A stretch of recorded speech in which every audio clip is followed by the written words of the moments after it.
So, to this person on the device just labeled Mac, would you be Stephen Smith? My Christian appellate name is capital S, lowercase T-E-P-E-H-E-N, capital S, lowercase M-I-T-H. Okay, so that would be a yes. Thank you.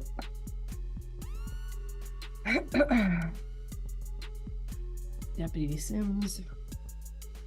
Now calling 24W003208A, the Township of Ypsilanti versus Stephen Cameron Nigel Smith. Deputy Sims, state your name for the record. Deputy Sims. Thank you. Okay, and Mr. Smith, you've already stated and spelled your name out. Thank you. Today is the date and time set for an informal hearing in this matter. What I have is a citation issued November 17th, 2024, that charges that on or about that date you did operate a motor vehicle on Holmes Road at or near Ford Boulevard. And when you were pulled over, you failed to disclose to the officer that you had a concealed pistol. Buckle up, because what you are about to see is the perfect crash course in sovereign citizen logic colliding headfirst with courtroom reality.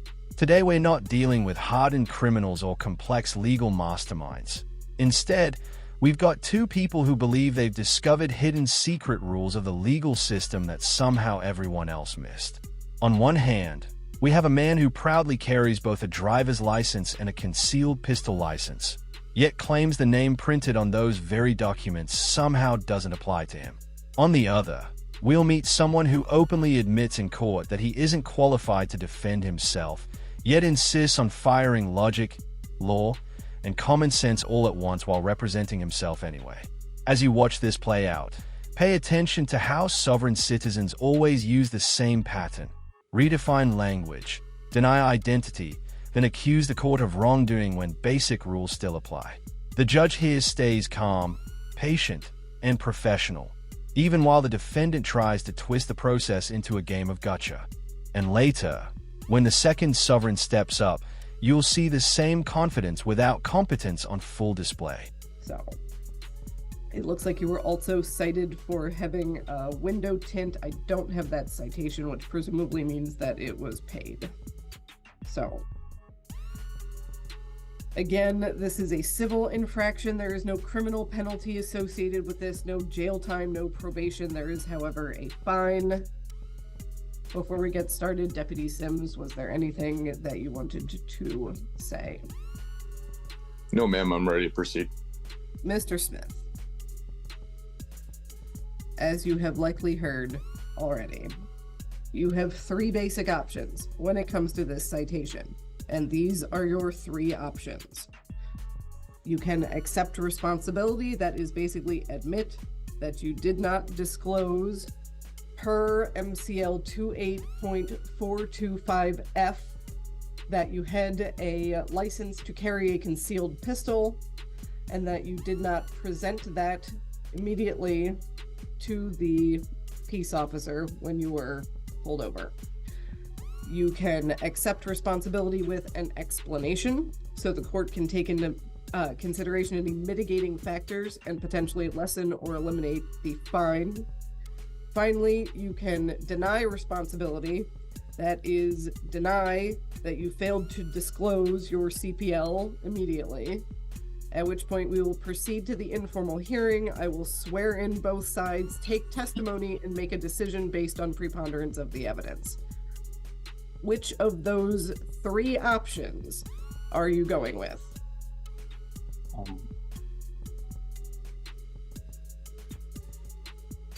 I want to, may I grant my name to the court and make the court? This is where sovereign logic and real-world responsibility slam together. Notice the contradiction. The defendant believes government authority is illegitimate, yet he relies on government-issued permits to carry a firearm and drive. You can't claim the system doesn't exist while using that same system to your advantage. That's like saying the bank is fake while trying to cash a check. What the judge is focused on here isn't politics, opinions, or philosophy. It's something very simple. Did you follow the disclosure rule or not? Traffic stops are already tense situations, and officers need to know immediately whether someone is armed. Even if you think the law is unfair, ignoring it during a stop is the worst possible time to test your theory. But the option 3, as your question, I deny responsibility and I have an explanation. Okay, so if you are denying responsibility, then I'm going to swear you in and swear in the deputy, and I will take testimony from both sides. So let me explain how this is going to work. After I have sworn you both in, I am going to take testimony from Deputy Sims first, because Deputy Sims is the officer in charge of issuing the citation. That means he's basically the plaintiff in this matter, okay? Once he has finished his testimony, which you are not to interrupt, it will be your turn to testify. He is not to interrupt you either. After I've heard the testimony from both sides, I will make a decision based on preponderance of the evidence.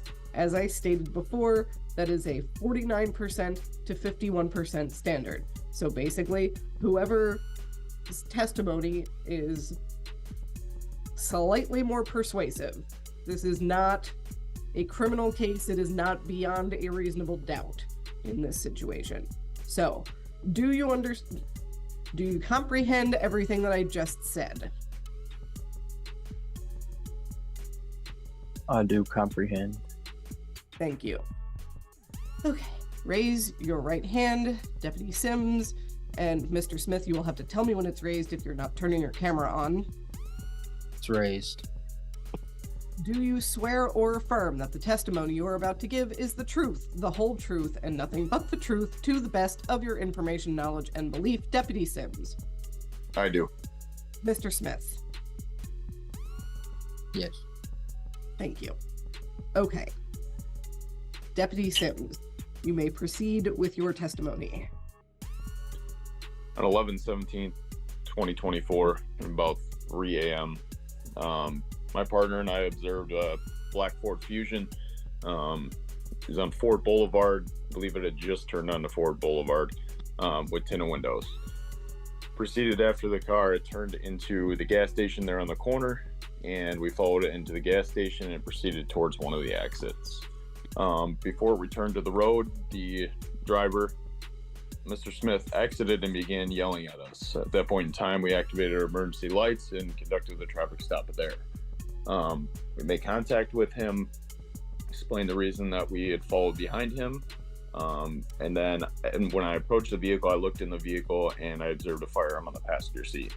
At no point in time during that did I hear I have a CPL, until after the firearm was located. He was detained, his CPL was verified, he was issued the citation. Also, I believe I was being racially profiled.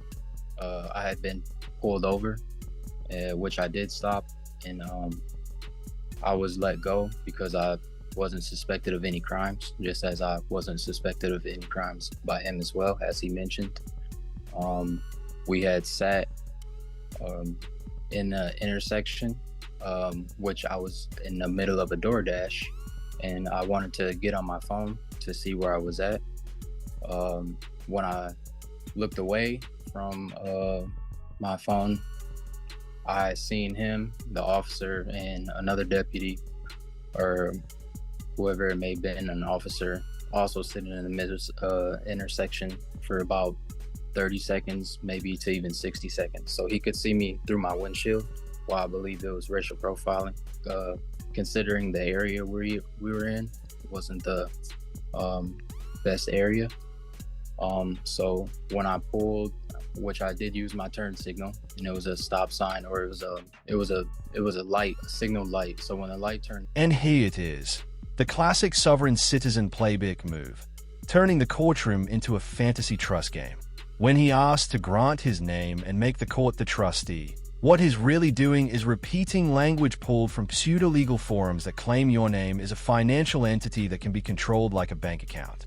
The idea is that if the judge becomes trustee, she somehow becomes responsible for the charges and can't rule on the case.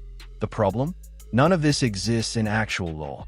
Courts don't recognize imaginary trusts built from punctuation and capital letters.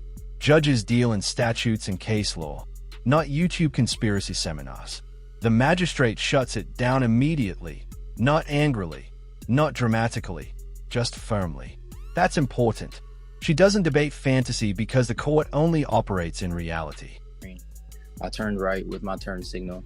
I also turn signaled into the gas station, which I was going to stop to check my phone because, like I told the officer that had pulled me over 10 minutes before, which I'm sure he heard on the radio call, I was door dashing, which I had admitted to both of the officers.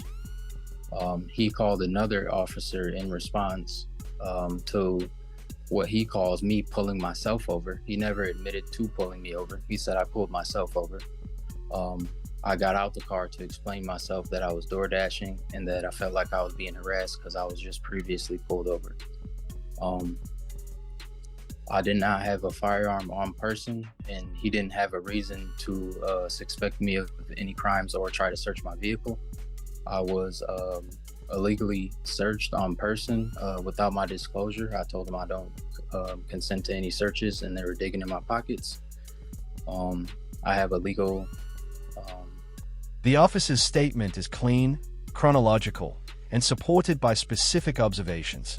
Traffic violation, contact made, firearms seen, no disclosure given, citation issued.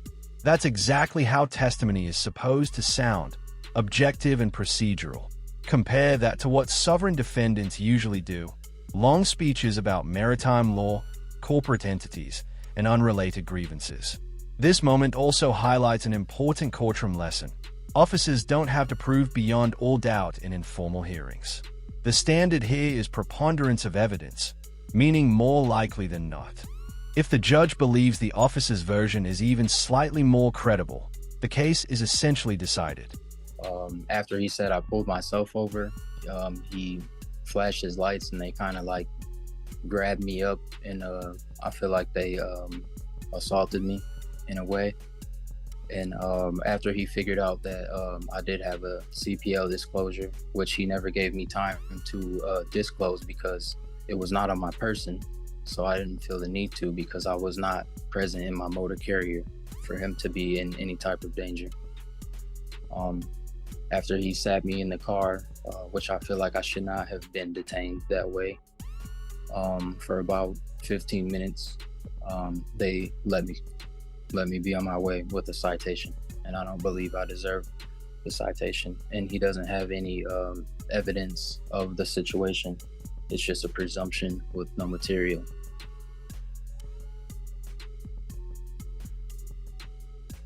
Does that conclude your testimony? Yes.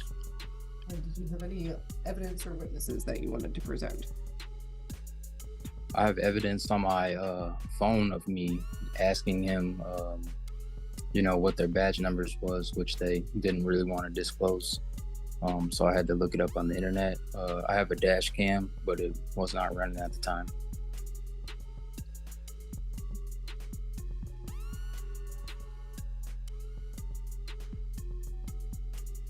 So before we continue, I do want to apologize because I did actually have the equipment violation citation as well. That is for the window tint. So did you wish to address the window tint specifically? That's just how the car came. I bought it that way, straight from Ford. So it's free. In Michigan? Yes.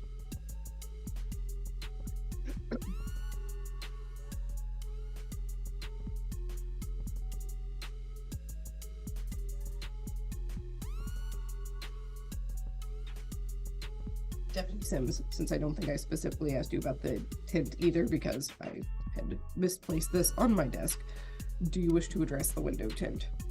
Yes, ma'am. I'm sure you're aware that no vehicle that comes from the factory has front window tint on it. During his first testimony, he admitted to having window tint and said that we saw him through the windshield, which is not possible at night, but he admitted that there was tint. May I add something? You may. There's they didn't test any window tint for any type of darkness issues or anything like that. It was just kind of an excuse because that wasn't the first reason that he told me that he pulled me over. It wasn't for window tint. You can disclose that through the video of his own body cam. They said that they pulled me over because he presumed that I was trying to turn around in the parking lot or evade him, but I was door dashing like I told the officer that pulled me over before.